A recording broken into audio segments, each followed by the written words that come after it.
If you have an interest in horses and love learning more about horses, the horse industry, teaching, or even managing your own horse business, then you're in the right place. We would love you to join us on our mission, which is to improve the lives of horses around the world through the education of riders, handlers, and trainers. So get comfortable, listen in, and enjoy. Today on Horse Chat, we're chatting again with Anna Twinney. Now, we're going to chat today about Anna's new book, Beyond the Barn, which is pretty exciting. So if you haven't heard about Anna before, go back, listen to a few chats. I think the first one she did was 445, and then she's come back again 476. So go back, have a listen to what Anna's all about. Today we'll talk about her new book, which is Beyond the Barn. Now, are you there, Anna? Welcome back. Thank you. Thank you as always. And it is very exciting to be back for Beyond the Barn. And on the cover, we have my Spanish Mustang. He's an ambassador for Reach Out to Horses. And it's a beautiful book cover because he's at liberty, basically. No saddle, no bridle. And it's the evolution of my horsemanship journey. Oh, that's great, because the information about the book on your website, it says the virtual treasure trove of horsemanship, you know, going back and, your journey. So if you went back through your journey, how long has it taken you to get to where you are? You know, I guess every horsewoman would say it's a lifetime. But the truth is, it's been incredible to look at childhood where you're free, or many of us are free, to sit on the pony bareback and go swimming and pull the sledges and do exactly everything that you dreamed, to go through the woods and everything. So there's the beginning of it. Looking back, I would probably be concerned of where my horsemanship began, and yet I made my way through and had an incredible relationship. People want that relationship like they had as a child more often than not. And we tend to grow up and fall into different kinds of folds, as did I. I was in Germany, where it was very strong and very willful from the teachers that would really expect you to simply listen and not ask questions. And ultimately, it was about dominance-based. I left that to go to England, and same thing there. No questions asked. It would be drilling you with information and not really a lot of the whys or the understanding behind what you're doing, and certainly no language of the horse included. And it wasn't until I left the UK in 1998 to follow a dream of becoming a horse whisperer, I actually learned that there was more to it, way more to it. It wasn't just about an animal or a horse or domineering, but there were aspects to take into account. So all in all, you're looking at a 40-year journey to date. Okay, so this is the evolution of horsemanship, would you say, from dominance into dialogue? It really is. And when we look back, in 1997 was the door opening of natural horsemanship. Some may say it has a bad reputation, be it called horse whispering or natural horsemanship. Do you think it's a bad reputation, or do you think it's just that someone's tried to do natural horsemanship and done it wrong, and therefore it's got a bad reputation? I think a combination, for the fact that if people mention certain clinicians' name, there's a lot of negative connotations attached. And also when you speak of the round pen, people think it's a place of fear, abuse, overuse, and dominance. And so often it has been used inappropriately, or in fact, the pressure halters, rope halters, dually halters, been used incorrectly. So be it that they've imparted the information and it's been received wrongly, or people have misunderstood it.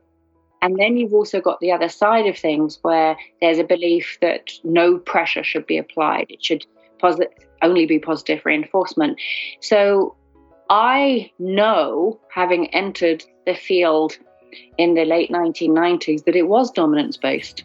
It was about work versus rest, discomfort versus comfort.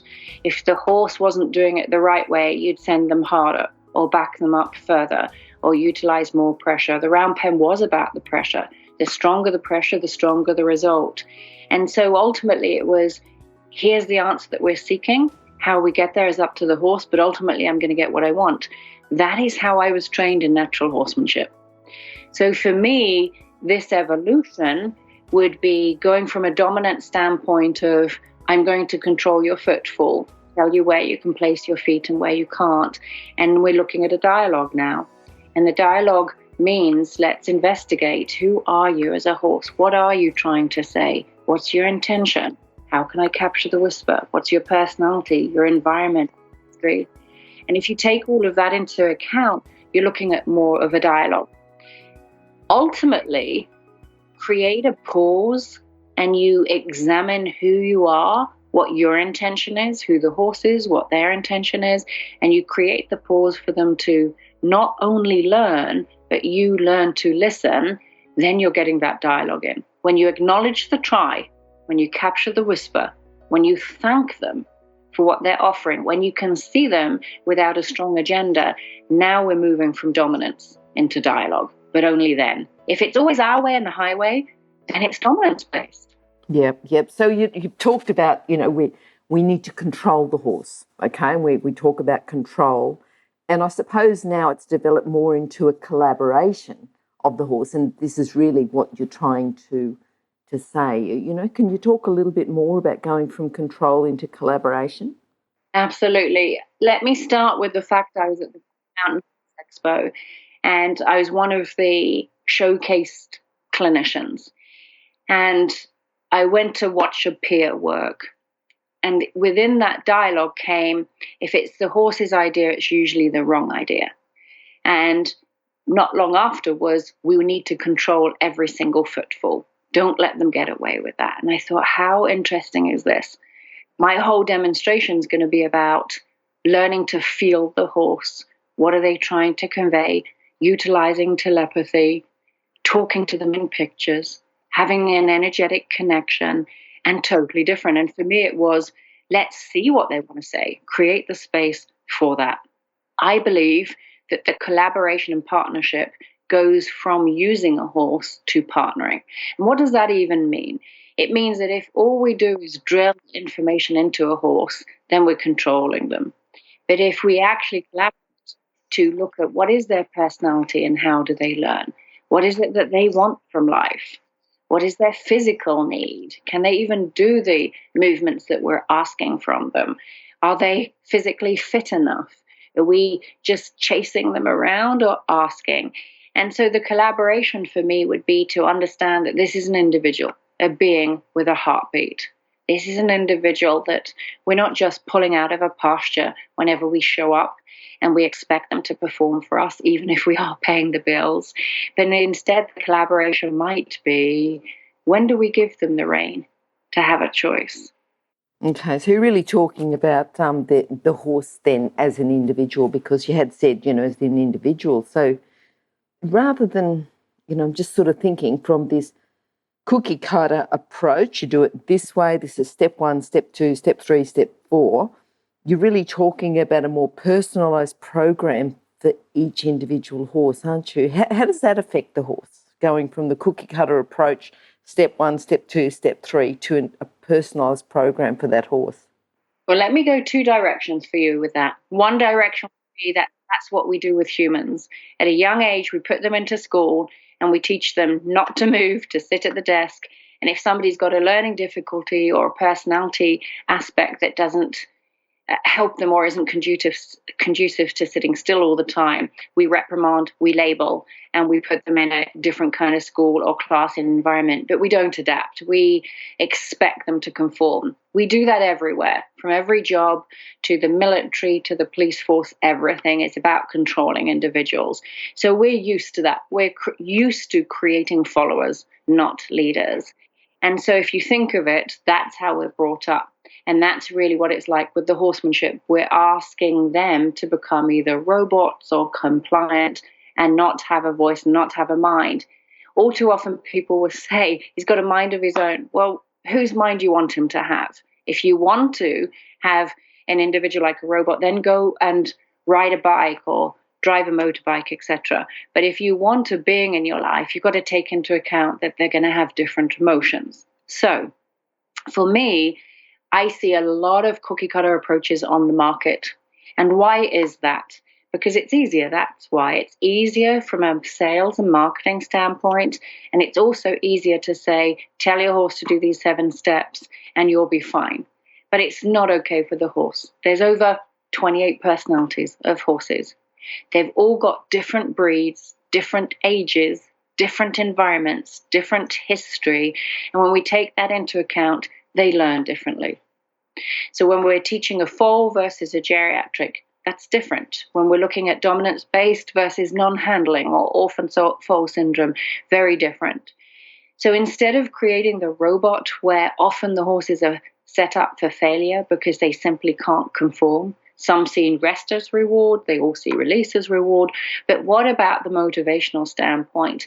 Maybe they need to walk around, be with a mate. Maybe they're calling to go home. So creating the cookie cutter approach is easy to state to somebody, all you have to do is these 7 steps and everything will be hunky-dory. But the truth is that keeps, 1, the horse in kindergarten, and 2, creates a compliant horse. 3, they can get exceedingly bored with it. And 4, you can create behavior issues. So it's far better to look at that approach to say, you as a person, what do you need? Are you a backyard owner? Are you a trail rider? Are you a hunter jumper? Are you long distance rider? Well, way too difficult, right? Because now we're dealing with individuals to say, is this a novice or a professional? And is the horse a novice or a professional? Is this a fast thinker or a latent learner? The instructor would need to know horses inside and out and back to front to be able to teach the people in a personalized program. It takes longer to create trainers, longer to create instructors, and the wealth of knowledge required wouldn't be packageable. So the truth is we've created that, and I'm saying, hold on a minute. I want to read you as a person. I want to cater to your needs. And on top of that, I want to read your horse and cater to his needs so that we get the correct perception. And when we put a marriage together, that's when we get the partnership.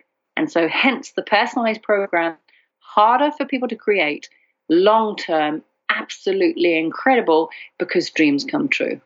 You know, just thinking about that whole cookie cutter approach, I hear sometimes people who've got a little bit of experience talk and they say, I do this first and then I do this and then I do this. And I think, I just wonder how many horses you've actually trained or had a bit to do with that you're not giving them that individual attention. So I certainly can resonate with horses do need that individual attention, and there's not a step 1, step 2, step 3, because horses, you can have a general idea, but yes, sometimes they have a block, a certain reason why they can't do a particular thing. But I like the way that you have this personalised program.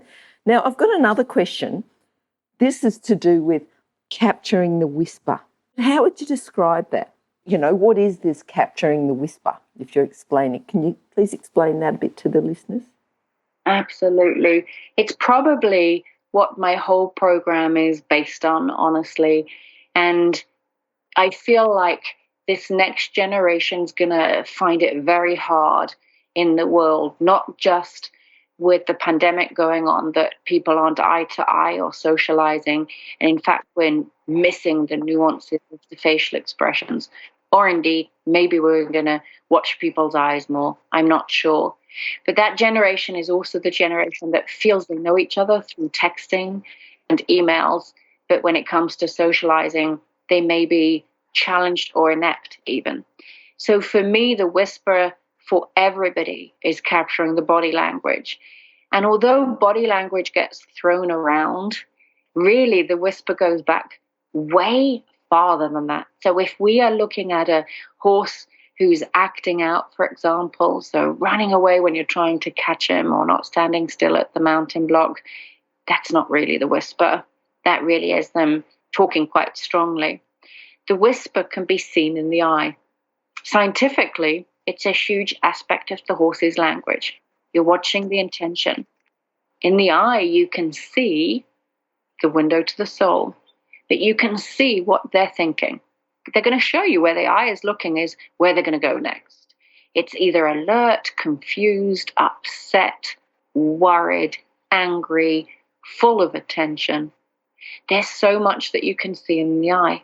The grief, the sadness, the loss, the glaze. We could continue.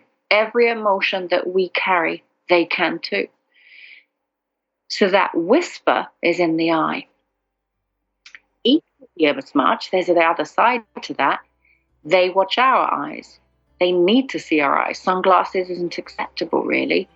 And you can't see another person's eyes to know if they're lying or being honest or sad and sorrowful or happy without seeing eyes. So the horses also need to capture the whisper in our eye.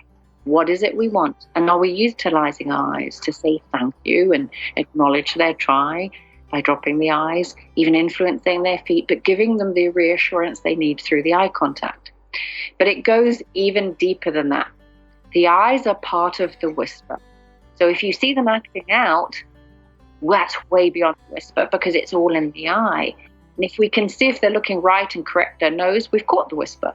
And if we can feel that they're going to explode, we've caught the whisper. So it's not all the eye. It can be the energetic connection to look at that and say, you know what, something's about to come. You might need to want to move their feet or bring them back to you. And then if we go further back, we're looking at the whisper with the thought. And the thought is that telepathic connection. They can pick up your whisper when you want to canter transition, when you want to slow down.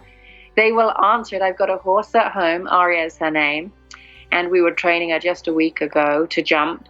And every time the person was thinking, I'll jump next, she bit the foot.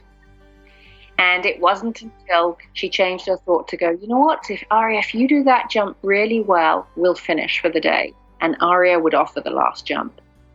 The whisper's no longer in the eye, no longer in the seat. The whisper is in the thought.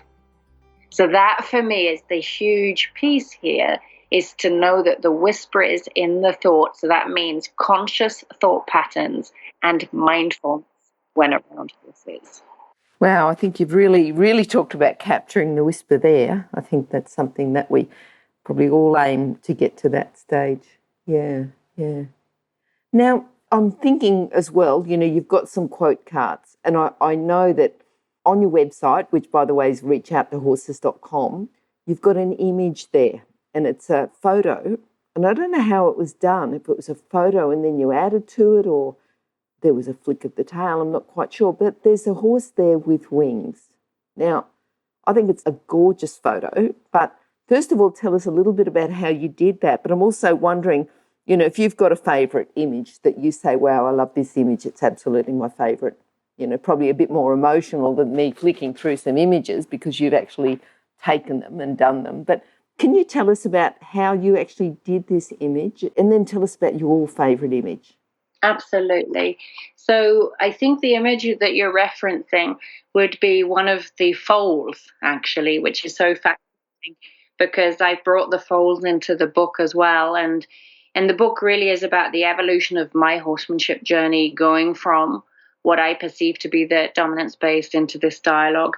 But it's also the journey from body language into telepathy, and the journey from getting actually from the harder approach to a softer approach, from watching body language to listening and capturing the whisper.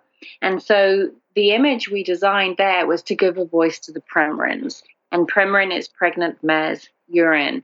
And it's all about the Premarin industry, which is hormone replacement therapy for women. And so Aria, funnily enough, the one I was speaking to, and she's also the poster child for our chakra banner poster. She's a Premarin, and she's a byproduct of the industry. She was a baby, and she came to us at 3 months of age when I first met her, when we gentled her down. So every image is very, very important because it helps bring out the secrecy of the pharmaceutical companies or the nurse foals or the tribal foals, etc.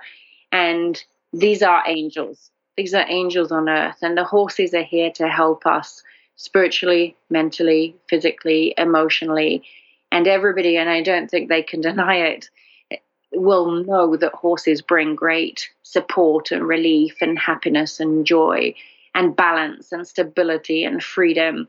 And we could go on with the positive words and experiences that we have with every single horse. Ultimately, they help us grow, or they help us learn boundaries. And even when we struggle on times, they are our teachers. And in the book, it's chapter 21. And I've always loved photography. And I've told my students, if I wasn't teaching natural horsemanship, I'd probably be a photographer. The majority of the images in the book where we've created the quote card, I've created. Not all, not this one, but a lot of them. And this quote card says, "I am far from what I once was, but I am nowhere near who I am going to be." And it's a beautiful image of a foal that is actually called Eclipse. And he was a tribal foal. He'd come to us for wild horse gentling, and I offer that clinic annually where we have wild foals. And in this case, Eclipse came from a Native American reservation. And there, it's a little bit of a closed conversation, but a lot of the foals go into a rodeo, a wild horse rodeo on the resi. And that means that they are roped and ridden at the tender age of 5 or 6 months. So by the time they come to us, they're traumatized. And so little Eclipse had settled in, and we gentle them, first touch, first halter, first feeding, first grooming, first picking up feet. And it's exactly that quote. He is far from what he once was, but his life is ahead of him. And that's the glory. I've written there all about how we've supported the rescue horses in every capacity in order to give them not just a second chance, but to find out what motivates them and to showcase them to their true and highest potential. Okay, it's lovely. I'm not sure if I missed it though. The photo of the horse with wings. Is it an actual photo, or was there some artwork added with the wings? I mean, how? It's artwork. It's a true photo. Yes, with the artwork. It's artwork added in. Yeah, it's just lovely. Yeah. Just going back to the Mustangs, you obviously do some work with the rescue horses. So you've worked with the Mustangs. What other sort of and what is a rescue horse? I mean, to me, what is a rescue horse? So, like, everyone's got their own definition of a rescue horse. It's obviously a horse that's in need of something. But what's a rescue horse, and what sort of, if someone says, I've got a rescue, what do you define as a rescue horse? But what sort of rescue horses have you worked with as well? Yeah, I made my mission on it. And when I was at Flaggers Up Farm at Monty's, it seems like a lifetime ago. It was 1997 that I went out there. And when I became one of the members to create the class in the school, it became apparent that the horses in the school wouldn't want to do this. This is the thing, right? We didn't create a cookie cutter approach, and the horses didn't want to be in there for novices. And I thought, how can we make this a win-win, that the students get what they need and the horses do too? And I created a program where we teamed with rescues, from Prem-Rins to therapeutic riding school to Mustang rescue, everything to bring in the horses, therefore give the horses a second chance and train them and support them and introduce them some all kinds of gentleness so that they could find their forever homes and the students would have new horses. It grew from there. So when I created my own business around 2003, Reach Out to Horses, then had a different name, but was born, I went into business with an idea I'd team up with therapeutic riding barns and non-profits and all kinds of aspects to give back to the horses. It was a huge deal for me to fight for the underdog and give a voice to the voiceless.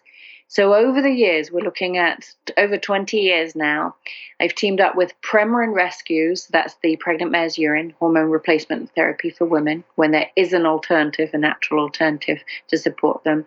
And in those days, we had 50,000 Prem-Rin mares in the United States before it was moved to Canada, and now they're looking to China. So all of their babies were byproducts of the industry and destined for slaughter. And where I could, I'd give them a voice. That's where the DVD was born, for successful foals in training, because we exposed the Prem-Rin industry there and it would get out into the world. It's not the only area I support. I'm a big voice for the Mustangs, created a DVD there too, and managed to get it out to a ton of rescues, because the Mustang plight here, with less than 30,000 now out on the range and more in captivity, and they're seeking, in my opinion, to actually drive them into extinction. So the Mustangs, in your case, the Brumbies, and all over the world, we've got a degree of wild horses that's the plight that need a voice. I could go on. We have feedlot foals here where they are destined to go to a feedlot to ultimately go for human consumption, be that Canada or Mexico. In Europe, it would be Poland. And foals end up there, pregnant mares end up there. And it's always been my hope that somebody would listen to a podcast or a radio show and create some legislation around it to prevent pregnant mares and foals being in feedlots. But we've rescued many, brought them out as orphan foals, given them a voice. The more we can give the horses a voice, and I've touched upon the tribal foals, which is a whole private deal as well, with them going to the rodeos, albeit that it's rescues from riding schools or rescues from backyard owners, rescues from rescues, right? 80,000, 90,000 horses go to slaughter every year.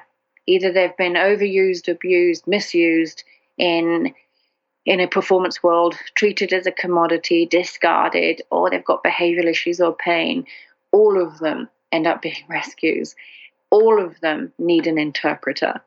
And so for those 22 years, that's what I've been. I've been an interpreter for the horses, and I introduce my students to rescue horses, and many have designed, created their own rescues, gone on to help the therapeutic riding world, gone on to bring back motivation in horses, bring back that beautiful eye, educate on pain, educate on equipment, on nutrition and natural lifestyles.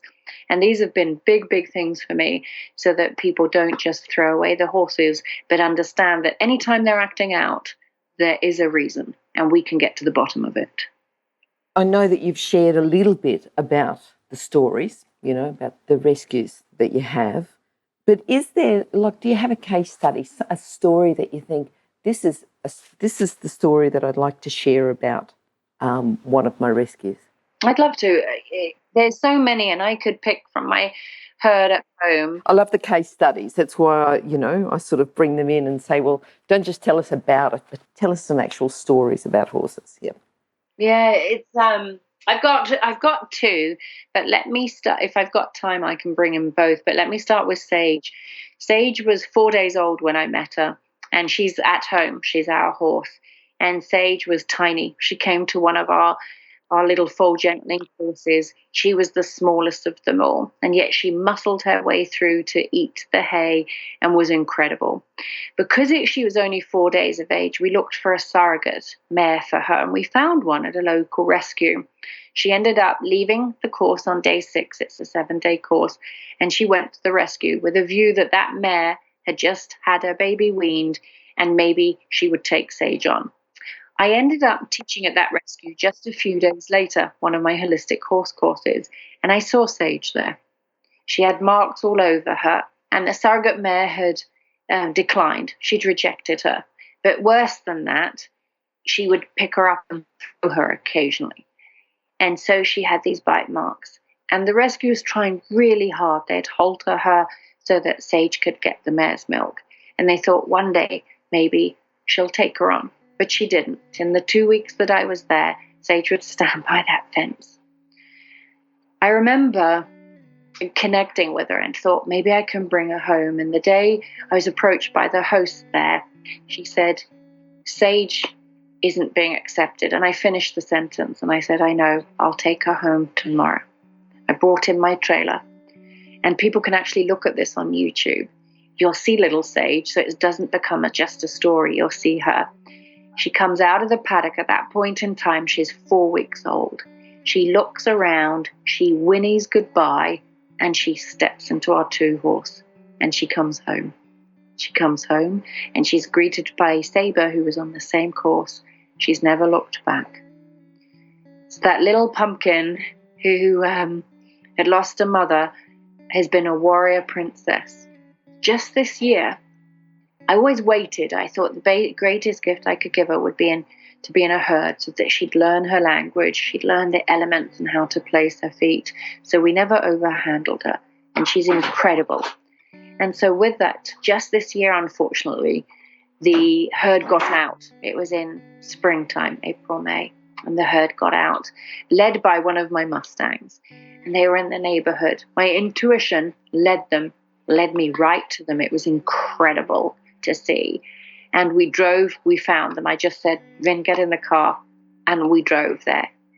When we got out, they were all together, huddled together. It was in the dark, 10, 11 at night. And from that, we stepped out of the car and the Mustang took them away. And when I went over to them, they ran and they were led by the horse, and it was dark.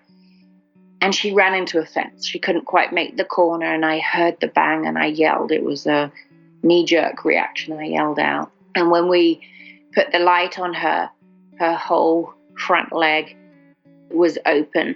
She'd been sliced by this straight, it was smooth wire, not coated, not barbed, just sliced her like a knife. She walked a mile home, and we got the vet out, who said this is emergency, of course, surgery, and it's COVID. And we drove her in, and I had to hand her over. She loaded up, she unloaded, she walked into that veterinary surgery like a brave soldier. She wasn't limping, she was not lame. She was then 5. I'd stalled with the colt starting because I wanted her to have a maturity about her and grow up. And here it was, devastation. Didn't know what it would mean. We were sitting outside for hours waiting because we couldn't go in. They came out and they said she was going to be okay. Brought her home. We treated her 2-3 hours a day with the Beamer blanket, so a healing blanket, energy healing oils, organic supplements with dynamite, you name it, we did it all. We did exactly what the vet said. The vet came out every 3 days, rebandaged. We had antibiotics, and they said after 5 weeks she could go in the run, not be in the stall. We put her in the run for 3 hours, and she managed to rip the whole thing open again. I was devastated. We started from scratch, and not just that, she ripped the second leg open. God knows how she did it. And this time we were treating 4 legs, and we were going to move, and we were moving to North Carolina, 2,000 miles across country. And Sage is getting mad about being in, and she doesn't want to be in, and we're communicating with her, and we keep her in another 6 weeks. She's been 3 months in a damn stall, and she hates every minute of it. And we've done everything. She travels across country, 2,000 miles in her own free stall on the trailer. She gets out, we put her out with her Mustang, she's in the paddock, and she's fully healed. That is the story, and people can follow her on social media, and she's fully healed, and I let her be out in the paddock for 2 months to build the muscle up again, and we're starting her under saddle now, and it's been a little delayed. And she wants to be the ambassador for Reach Out to Horses. She wants to be under saddle. She wants to do things. And she's had 2 false starts out of those starting gates by being the orphan and then having her leg ripped off. And she is one warrior princess. And she's going to teach the world, when you get knocked down again, get back up again. That's her message. It's incredible. Anna, just going back, because we talked about capturing the whisper, and to have the feeling is what everyone wants, but I'm just thinking, going back, being very practical and thinking about training horses. Training horses, they learn through various means. You can give them something to eat, give them a scratch, release the pressure. So if you're training horses, is that the way that you're training, the same way as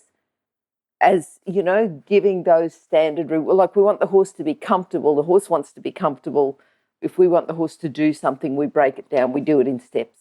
But, I'm just thinking, and I know you come from a bit of an alternative way of training and way of doing things. So can I just get your views on how can we, if you're training your horse and you want to thank them and let them know they've done the right thing, how can we do that?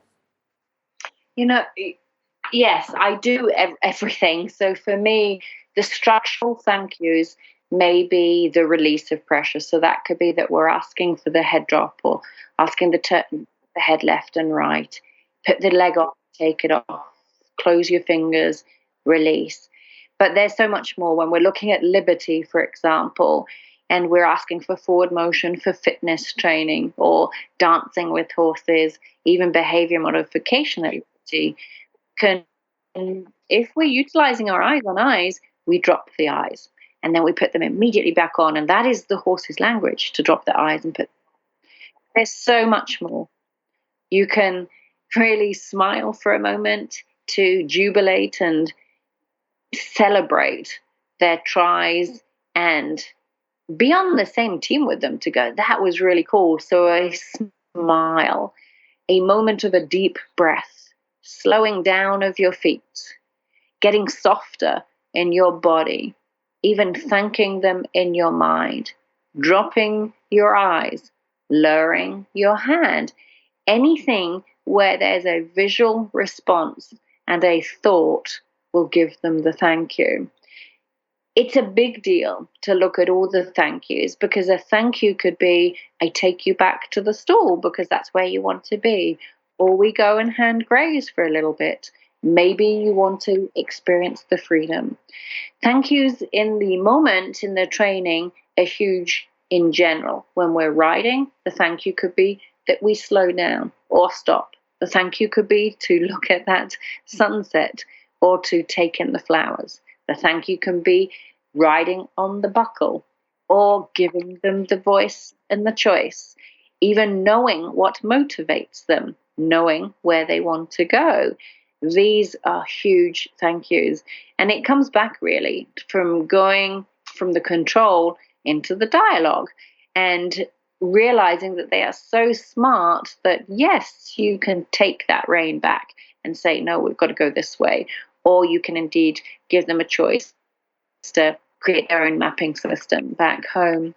And when you look at sage, when I was talking about that, there's so many other thank yous to say, you know what, you can join the herd for a moment, or go and share breath with the herd, have a little bit of mutual grooming with the herd. Maybe the thank you can be a healing session of essential oils, Reiki energy healing. Indeed, we have the beamer. So there's so many ways to put the healing blanket on, or the crystals, something that you're recognizing who they are. And that means where the traditional way might come back to rest and a release is the only thing a horse can understand as a thank you.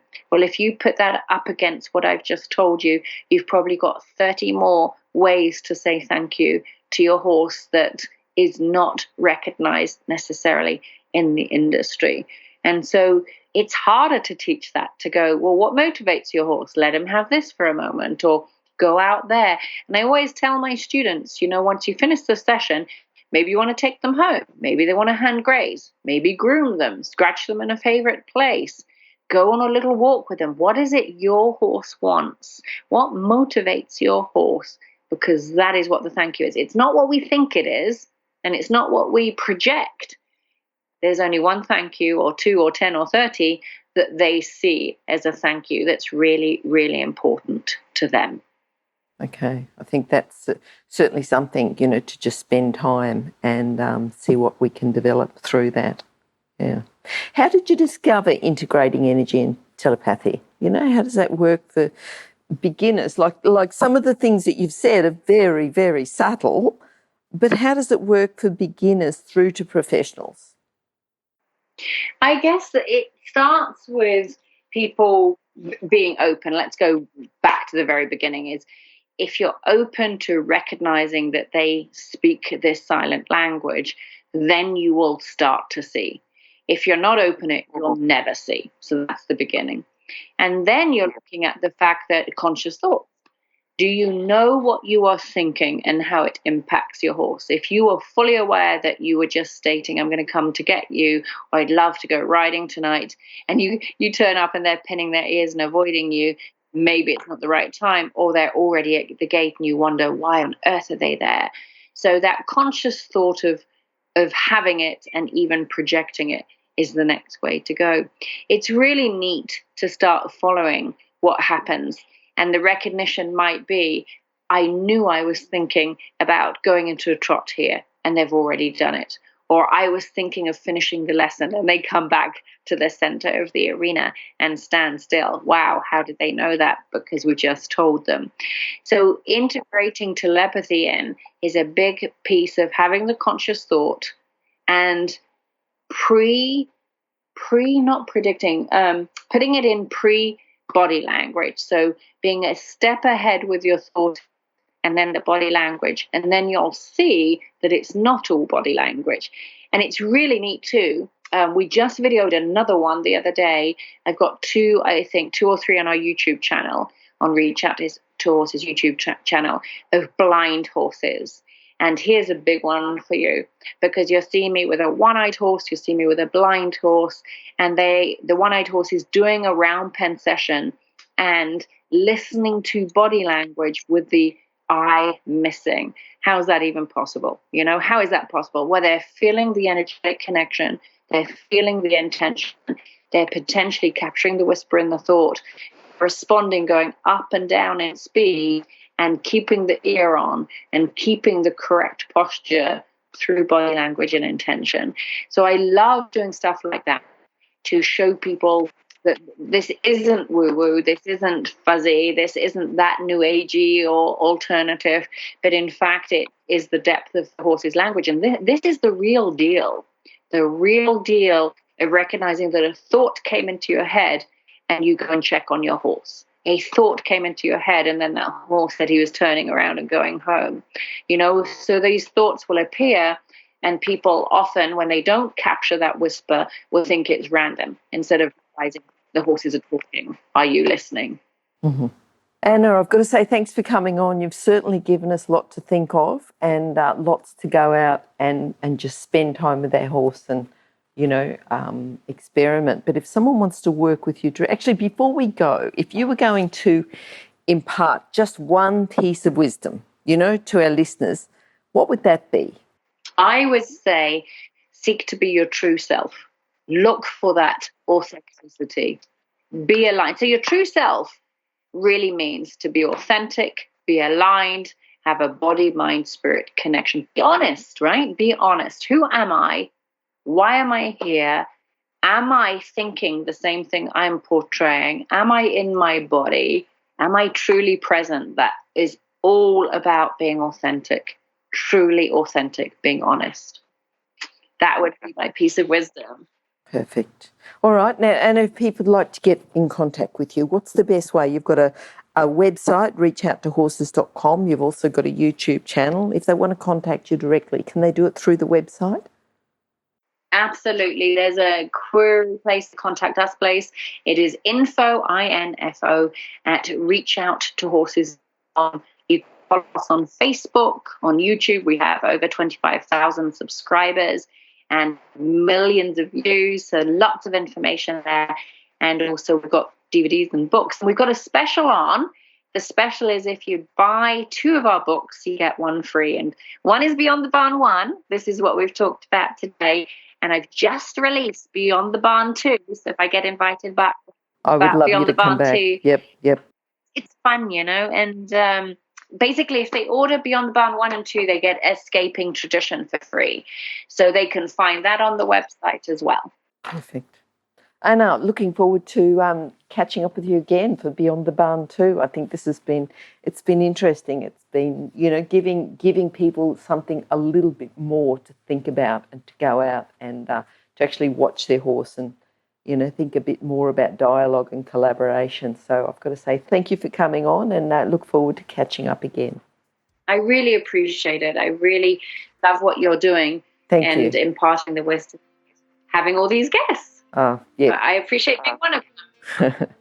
All right. Look, it's been great. I love we sort of have horse chats as an extension to International Horse College, and, we're all about educating. We're all about looking at horse welfare and safety around horses, and that's probably the 2 main things we work on, both with International Horse College and with horse chats, and you've been a great compliment to that, so thank you. Appreciate it. Okay. I'll talk to you soon. Bye-bye. Bye. If you've enjoyed this chat, then please comment, rate and subscribe. If you'd like any changes or recommendations for guests, then please contact us through horsechats.com. And while you're online, have a look at the government-accredited courses at internationalhorsecollege.com. Registered Training Organisation 31352. Remember that our comments and instructions are general in nature and do not take into consideration your individual horses or your individual ability and circumstances. If you enjoyed this podcast, then please leave your comment below.